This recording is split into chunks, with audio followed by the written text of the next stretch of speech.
Are you a current or future physician assistant wanting to learn more about finances? Then join me on this journey to become a PA the FI way. Hi, my name is Kat, and I'm a practicing certified physician assistant who will be your host. It took me 5 years after I started practicing medicine as a PA to thoroughly dive into my personal finances after I discovered the concept of financial independence. I want to use what I have learned to help you avoid some of the financial mistakes that I have made while sharing some of the financial wins that I have had along the way.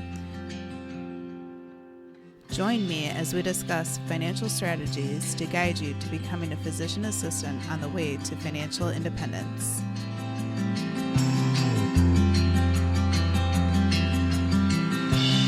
Welcome back, everyone, to the PA the FI Way podcast. I'm your host, Kat, and thanks for taking the time to listen to the podcast today. I want to talk to you today about your point of enough and to encourage you to ask yourself, how much do you need to be happy for financial independence, both on the way to financial independence as well as once you get there? Once you learn about the concept of reaching financial independence when work becomes optional, you will need to ask yourself the following question several times throughout your life. What is enough? For example, what is the point of enough when you're answering these types of questions for you and your life? How high of a salary would I like to make? How many hours should I work? How big of a house should we live in? How fancy of a car should I drive? How many things or luxuries do I need to be happy?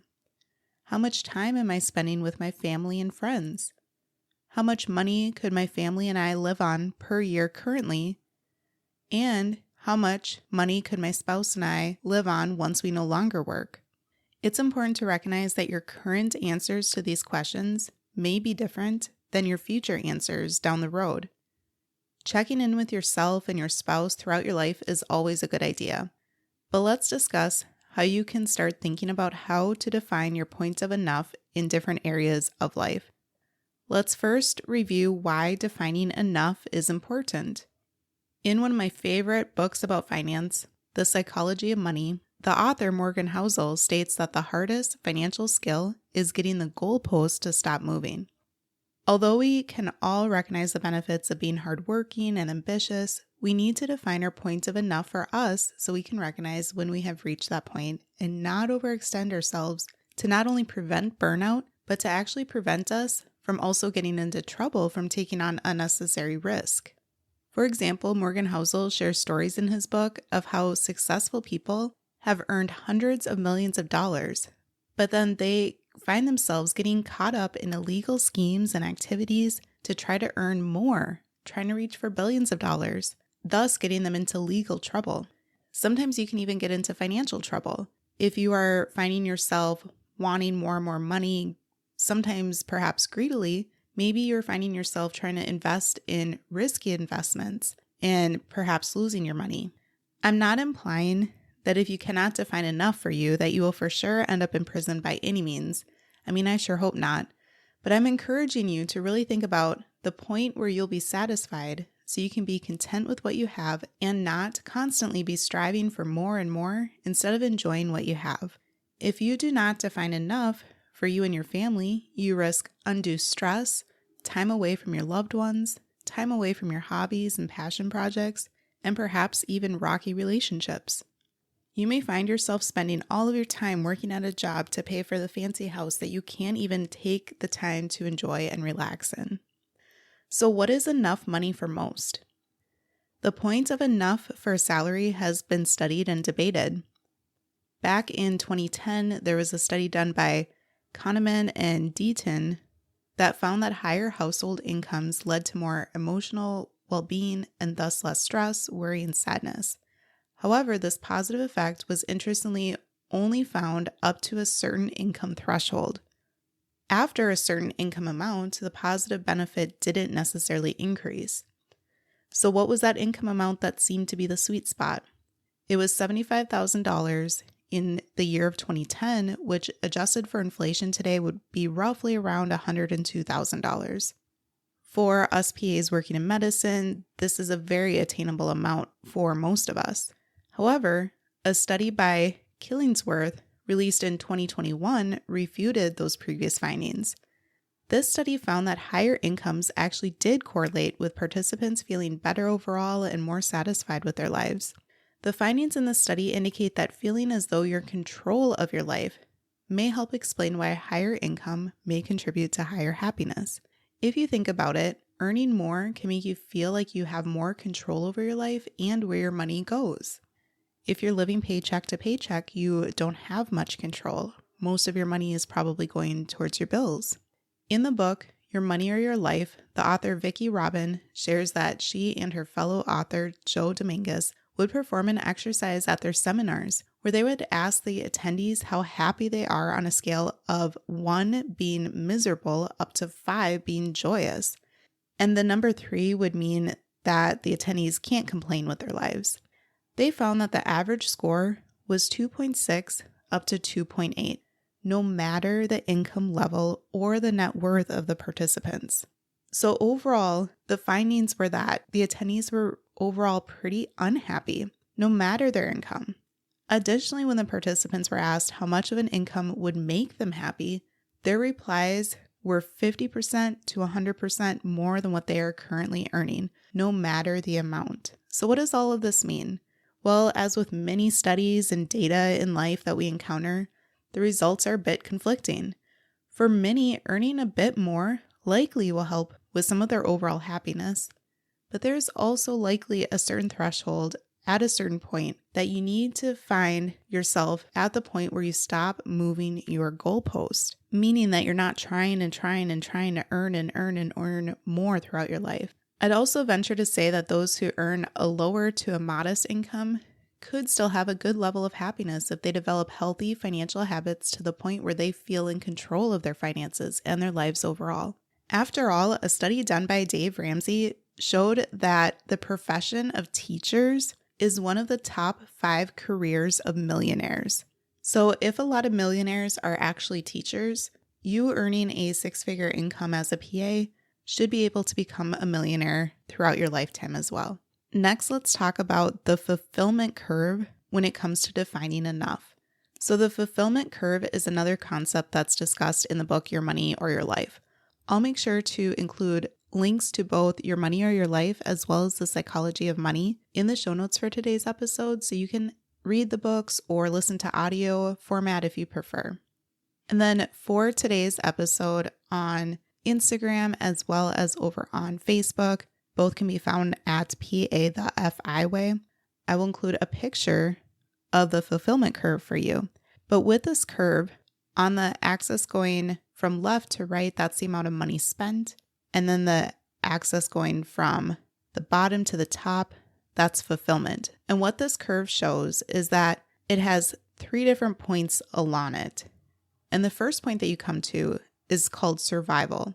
So along the curve, you need to be able to spend enough money to the point that you're able to survive in life. And that has exponential growth of the amount of fulfillment. Next is a point of comfort. And then next is luxuries. And then finally at the top of the curve is enough. And enough is where you have enough luxuries and enough comforts and that you're surviving in life, where you're not having all of the luxuries and all of the comforts in life, where you extend down into overconsumption or extravagance.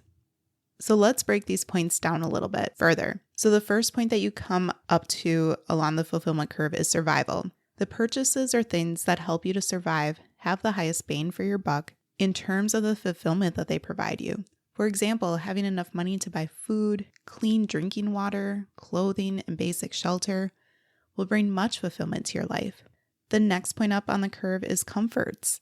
The purchases or things in your life that add comfort still have quite a bit of bang for their buck. Things that make you comfortable are likely different than what others in the world would consider comforts. For example, some comforts in life for you may include comfortable clothes, being able to eat until you're full at every single meal, or using warm and cozy blankets at night. And then the next point is luxuries. Again, what you consider a luxury very likely would be different than what I or other people would consider luxuries. Luxuries are the next step above comforts. And although they still provide some bang for their buck, it is less so than the things that help you to survive or be comfortable in life. Luxuries are often big purchases that aren't necessary but that you enjoy. For example, luxuries may include having a large home, a fancy car to drive, a pool, a smartphone, a laptop, a designer bag, Botox injections, a nice meal out, having a private chef, having a cleaner for your house, going on an exotic vacation, etc. It's important that the luxuries point on the curve is not where you have all of the luxuries in your life, but rather where you can enjoy some of what you consider luxuries in your life. And then the next point is your point of enough.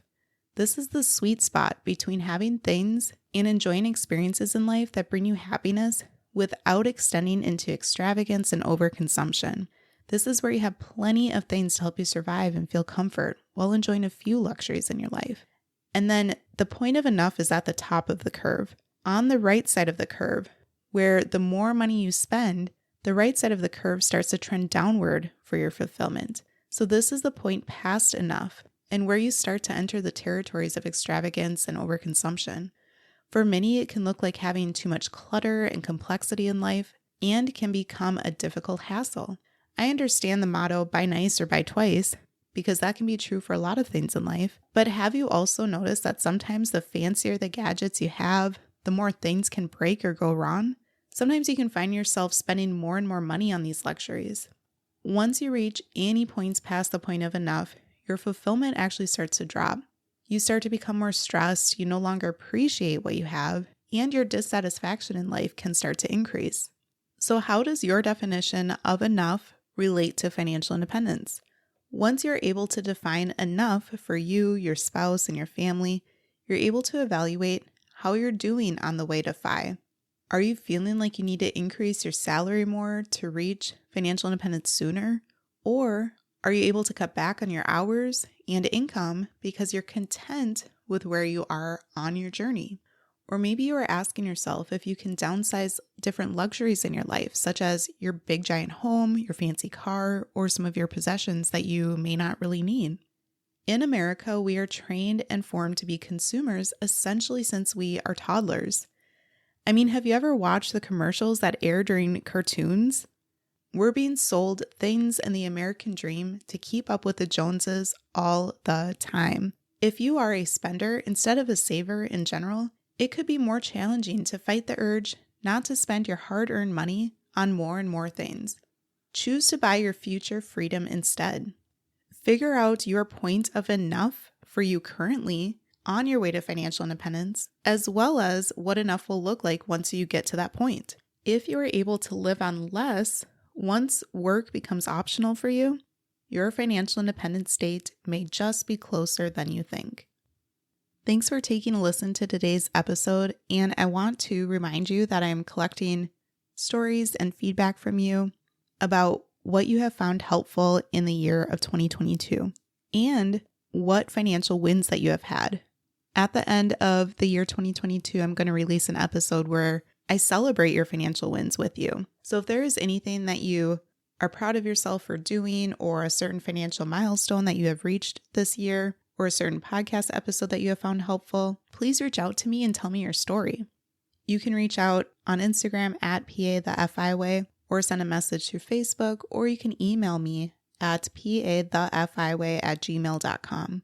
If you would like to include your name with your information and any background about you, like where you live or what specialty you practice in, I'd be happy to include that information for a shout out for you. Otherwise, if you'd rather remain anonymous, that's totally okay as well. There's only another couple of weeks left to collect this information, so please reach out to me soon, and I can't wait to hear from you. Thanks for taking a listen, and I'll see you back here soon.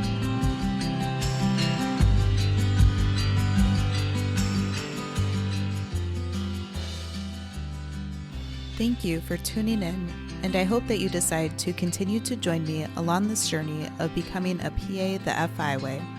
Please take a moment to press the subscribe button on the platform that you are listening to this on, but more importantly, consider sharing with another current or future PA that could benefit from the information that we reviewed in this episode. Take care and have a great rest of your day. Until next time.